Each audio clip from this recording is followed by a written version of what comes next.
Break up big tech. That's become a chant, a mantra almost. It's made some very strange bedfellows. In fact, it's got Ilhan Omar retweeting Tucker Carlson. Tomorrow morning, the House Judiciary Committee is set to consider a handful of bipartisan bills aimed at breaking up big tech. And this debate is absolutely fascinating because, as I said, it's completely blown up party loyalty on both sides, with people like Elizabeth Warren falling on the same side as Josh Hawley. Are you as confused as I am? Maybe even a little suspicious? Joining me now is Republican Congressman from Ohio, Jim Jordan. Congressman, thank you so much for being with us. There are, I think, 5 bipartisan bills who promise to break up big tech, making their way through the House. Where do you stand on this? It's blown up party loyalties. It's blown up party lines to some extent. Where do you stand on these bills on breaking up big tech? Well, a couple of things. Well, first, we do know big tech is out to get conservatives. They've been censoring conservatives. They kicked the sitting president of the United States off of every single platform. So we know that's a problem. I don't think these bills are the answer. In my judgment, these bills marry up big tech with big government, and that's going to make the situation much worse. In fact, guess who the new FTC chair is? Lina Khan. Guess where she worked prior to going to the FTC last week? She worked for Jerry Nadler, David Cicilline, the Democrats on the Judiciary Committee who put this legislation together. My guess is she probably helped write the bills that give so much power to the FTC that she now chairs. Such a deal. So I think that is bad for conservatives, bad for free speech, bad for the censorship that we've been seeing. It's not going to do anything to undo that. So hear me out, Congressman. You're absolutely right in pointing out that many of the sponsors of these bills and Lina Khan herself have been people who've talked about disinformation and more censorship for quite some time. So their approach to big tech is you're not censoring enough. So everyone should approach them skeptically when it comes to their sponsorship of these bills.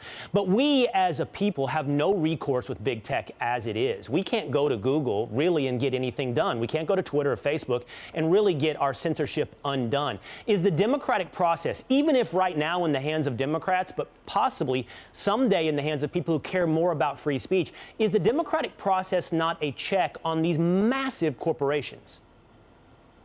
No, what we need is the bill we're going to introduce this week. Our bill does four key things. First, it says that we will expedite the current antitrust actions that the Trump Justice Department and the Trump FTC brought against Facebook and Google. We will speed that process up so it gets to the Supreme Court. Second, we will allow an expedited private right of action as well, where you can go sue these companies when they censor you. And finally, third is fundamentally just take away what's called Section 230. Take away the liability protection these companies have. Part of that expedited right to bring a private action is also if you're a candidate, much like candidate for public office, much like what Governor DeSantis is working on and passing in the state of Florida. So that's our legislation. And you're going to be introducing will address the real concerns of censorship. And you're going to be introducing. Yes, we are. We're going to have those amendments. Yeah, we will have those amendments ready tomorrow in committee, and we'll also put them together in a bill form as well. That is what the American people are concerned about, the censorship that they saw last fall with big tech and big media keeping the Hunter Biden story from the American people. Right. That's what we need to address. Our legislation will do that. We will be watching with bated breath, Congressman, for those bills to come forward. Thank you for jumping on with us tonight and telling us what you feel are the problems with these bills and hopefully what your solutions will be. Thank you. Yeah, you bet. Well, thank you. All right. Also here tonight is Democratic Congressman Ro Khanna, whose congressional district sits right there in the heart of Silicon Valley. Congressman, thank you so much for being with me. I said at the outset this seems to be scrambling party lines, Republican Democrats. I don't know. Some suggest the party line that actually is being divided when it comes to big tech is establishment versus anti-establishment. Where are you on these bills? Where are you, establishment or anti-establishment? Well, I don't think that's the division. I think the division is rational policy versus policy that doesn't make sense. I'm for a stronger antitrust enforcement, and there is one bill, Joe Negus's bill, that I think does the right thing. It would increase the fees on mergers and make it harder for mergers. But a lot of the other bills are just poorly crafted. I mean, they would actually, in some cases, make the situation worse. There are principles of it that are good, but if you look at the details, they haven't really thought through or done their homework. I have to follow up with this then. Who gets to define or who does define what is rational? If that is your dividing line on which of these bills make sense, who is defining what is rational? rational. And I would be remiss if I didn't point out your district does sit in Silicon Valley. Some of your biggest donors are Alphabet, Google's parent company, lobbying companies that represent companies like Dropbox. Absolutely. So the concern is, are big tech companies deciding what is rational? Are they writing the laws? No, not at all. For example, I don't think Google and Apple should be able to have a promotional agreement where Google is the default search engine on the iPhone. And the Justice Department has filed suit. It actually started in the Trump administration. That is a really reasonable law. But to say, for example, as one of the bills does, that if your data is transferred to someone else, we have to allow that transfer without getting people's consent, that's what created the Cambridge Analytica scandal. Or to say that these companies shouldn't be able to have any say in who they sell with, that's actually going to lead to more radicalization on the Congressman, internet. In the end, as complicated as this can be, it gets fairly simple. Many people think that the problem is there's not a free market check on these massive companies. If you are censored, if you are kicked off, you have nowhere to go to regain your voice. And the only way to regain that voice, to regain the free market check, is to make these companies smaller,